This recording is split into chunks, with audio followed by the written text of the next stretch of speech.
Ito ay nagsasalit ang Estrella News na yan balita at informasyon na yan nakalat hindi lang sa kapaligiran na din sa social media ay ating ihahatid ang laya na papanahon balita. Ito ang Estrella News Mercado. Ipagkasilay na anibersaryo ng POGC ay isinagawa sa Davao. Naging kanila hinisita si Vice President Sara Duterte. Pakinggan natin ang ilang nayatahanan niya at kasasalala sa Kingdom of Jesus Christ. Ayon sa conference ng SNNI, narito ang kaniyang tahanan. Salamat. Ngayong gabi, kaninyong tanan. Palihog, manlingkod.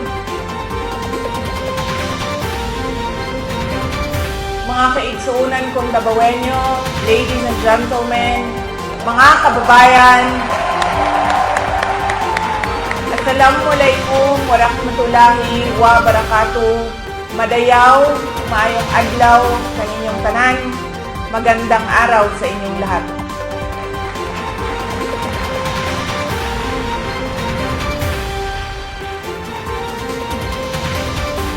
Unahin ko po muna ang aking mga pagpapasalamat. Una po ang aking pagpapasalamat sa Kingdom of Jesus Christ sa inyong paanyaya sa akin na dumalo sa inyong 39th anniversary. Maraming salamat po sa inyong imbitasyon.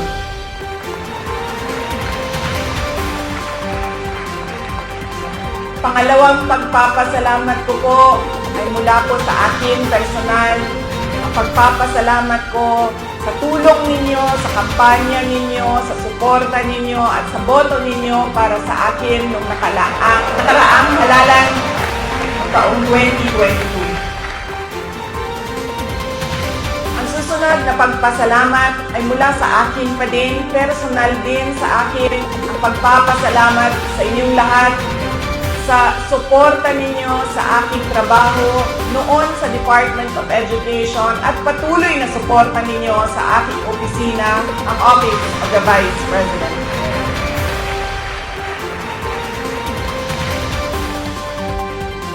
At ang huling pagpapasalamat ay mula po sa aming pamilya, ang pamilya Duterte. Napakalaki ng utang na loob namin sa inyong lahat, mga kababayan, sa pagkakataon na binibigay ninyo sa amin na makapaglingkod sa ating minamahal na Pilipinas. Maraming salamat po.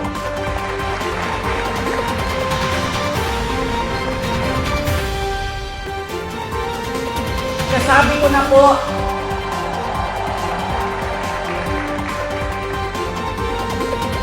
unahin ko po muna ang mga naririnig ko at narinig ko rin na nasabi ng membro ng Kingdom of Jesus Christ na sala manggumitanan ni Inday Sara, unidagan pa siya presidente, dili ka magkalisod-lisod ani itong nasod.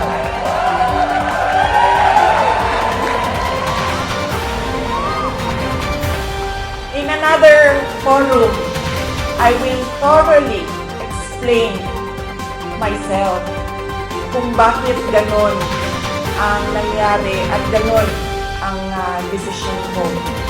Pero sa ngayon, hinihingi ko lang ang patawad ninyo na nagkamali ako.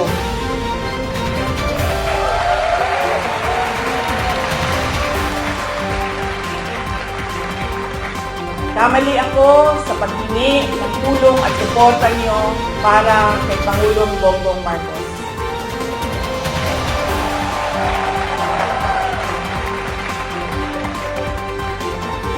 I was on the mistaken belief that we were together on the platform of unity and continuity.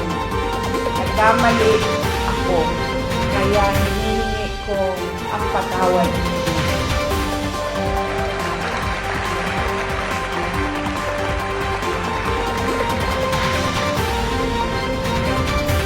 You know, this has been going on for 9 days, ang assault sa inyong Kingdom Nation.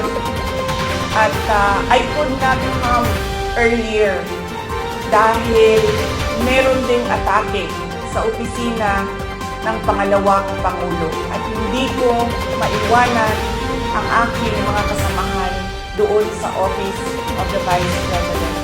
But always remember na wala man ako lagi sa mga masasayang araw ninyo, pero nandito ako lagi sa inyong kalungkutan. I will always be with you in your darkness. Bago ako pumunta dito, doon sa Manila, sinabihan ako, huwag kang lumapit sa KOJC dahil talo ka dyan. Kalaban mo administrasyon, kalaban mo dayuhan na superpower. Sabi ko sa taong nagsabi sa akin noon, walang contest, hindi ako matatalo. Walang kompetisyon. Bakit ako matatalo? They may be a minority.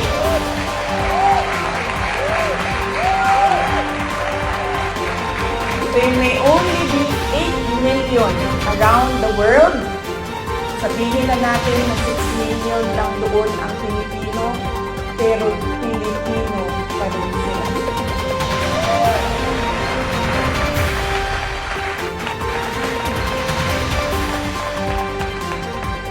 Noong ako ay naging Vice President, isa sa lagi na problema natin, hindi lang dito sa Davao City, but sa iba't ibang lugar ng Pilipinas, ay ang disaster response. So, nung ako ay umupo, institutionalize namin ang Disaster Operations Center ng Office of the Vice President. Ang aming paghahanda ay disaster response. Pinaghandaan namin baha, pinaghandaan namin ang Diluvio Typhoon, pinaghandaan namin earthquake, lahat ng maisip mo na kalamidad, pinaghandaan namin. Pero, nasabi ko doon sa mga kasamahan ko sa Office of the Vice President, we have not prepared for a crisis such as the Kingdom of Jesus Christ. So, anong sabi ng libro natin dyan sa Disaster Operations Center? Ano ang dapat natin gawin sa crisis at disaster na ito? Lahat sila walang masagot. Kahit ako matagal, ako nag-isip kung ano ba ang response mo. Because this is a crisis. It is a disaster. Ano dapat ang tugon ng Office of the Vice President? At isa lang ang naisip ko. Sabi ko, as Vice President, and as a Davaoenyo, I will be there to comfort them.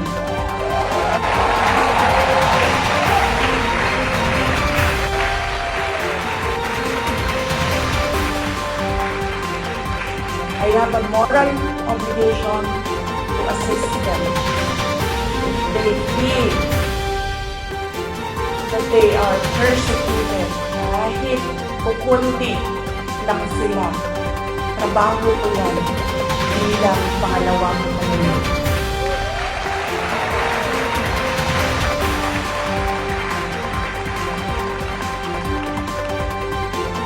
Doon din sa amin, sa Office of the Vice President, sabi nung isang kasamahan namin, doon sa USEC namin, sabi niya, USEC, ano bang matutulong ko kay Inday Sara? Naaawa na ako sa kanya.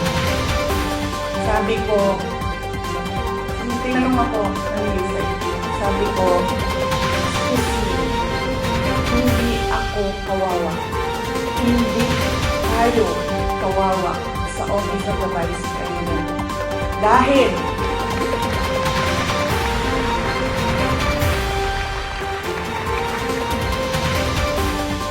beses tayo kumakain araw-araw. Kung gusto natin bumili ng leche plan, meron pang leche plan. At ayaw natin ng leche plan, gusto natin ng ice cream, makakabili tayo ng ice cream. Sabi ko, ito personal ko na experience. Kaibigan ko, 47 years old. Sumakit lang ang likod. Anong sabi ng doktor?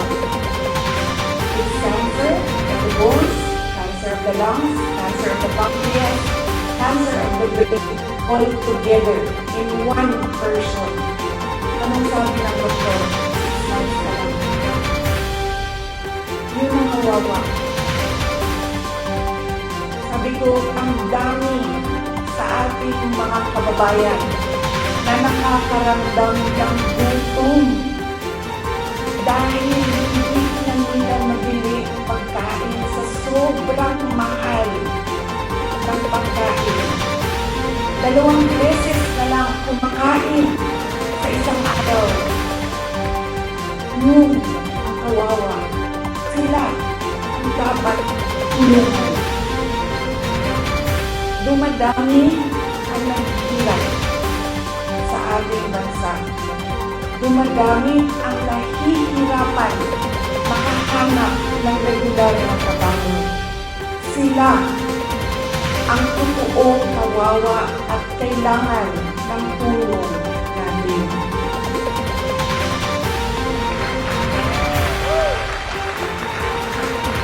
Ilang beses sa pag-atake sa akin, paulit-ulit ko sinabi, magtrabaho muna tayo. Because we owe it to our countrymen, because we made promises on stage in front of everybody, and we will do something for our country. Paulit-ulit yan noong 1 taon. Hanggang ngayon, sinasabi ko, magtrabaho muna tayo. Mas maraming nangangailangan ng tulong kaysa mas interesado sa politika.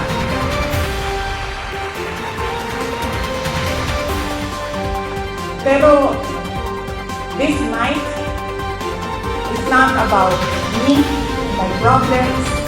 Hindi ako kawawa. Kawawa ang mga kaibigan natin na natutulog sa tabing daan. Gutom. Minsan, sa isang araw, wala na talagang kinakain. Sila ang totoong problema at totoong nangangailangan ng tulong dahil sila. This is about kingdom of Jesus Christ and the assault on the kingdom nation. Tandaan ninyo, hindi kayo kawawa.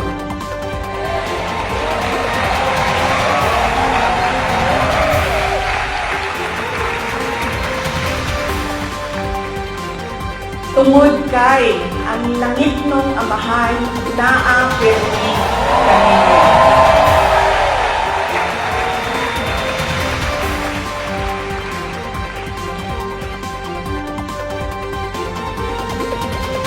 Noong isang araw, kausap ko yung SMNI President. Sabi ko sa kanya, Sir, bigyan mo ako ng update sa mga tao. Sabi niya sa akin, 3,000 ka pulis, 4,000 ka pulis, 5,000 ka pulis, ipadala din sa kingdom nation. Nalisang na ang mga tao. Nangahadlok na sila. And then I said, mali na malisang. Mali na mahadlok. Ibaw mo nga no, ipadalahan mo o 5,000 ka pulis na inyong istoryahon, na inyong ipasabot, na unsa na ang atong nasod, asa na ang rule of law.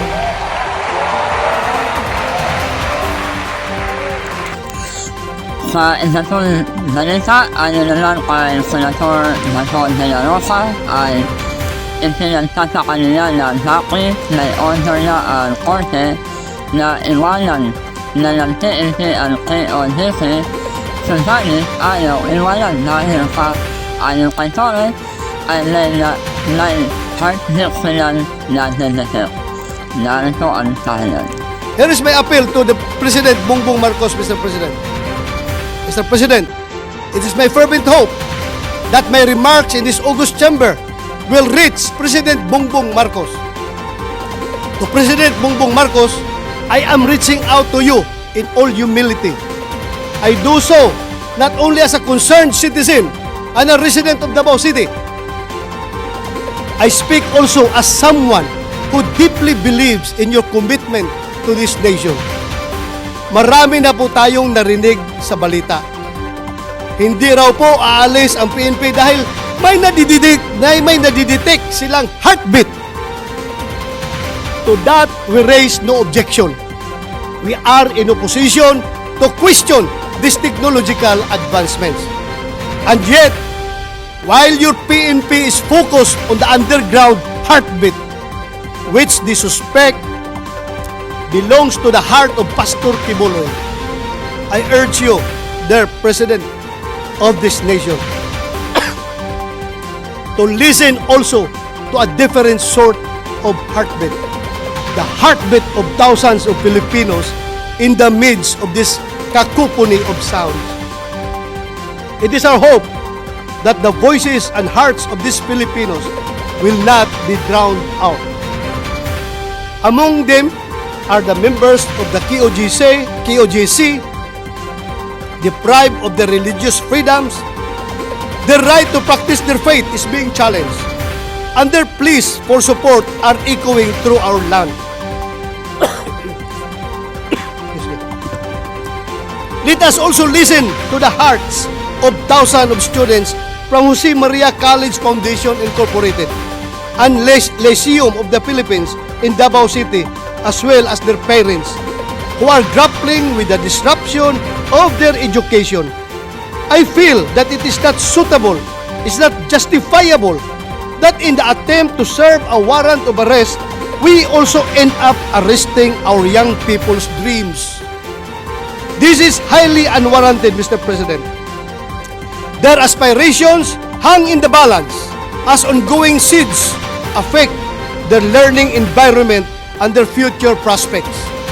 Additionally, the closure of Carlos P. Garcia Highway near the airport has caused immense hardship for many Davaoenos.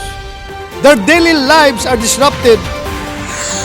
Samantala sa isa pang balita, isang conductor o instructor tiklo sa mabilis na pagresponde ng barangay o constitution at nagkasama nito at Mayor Dante Talon at Mayor Presidente sa naturang barangay.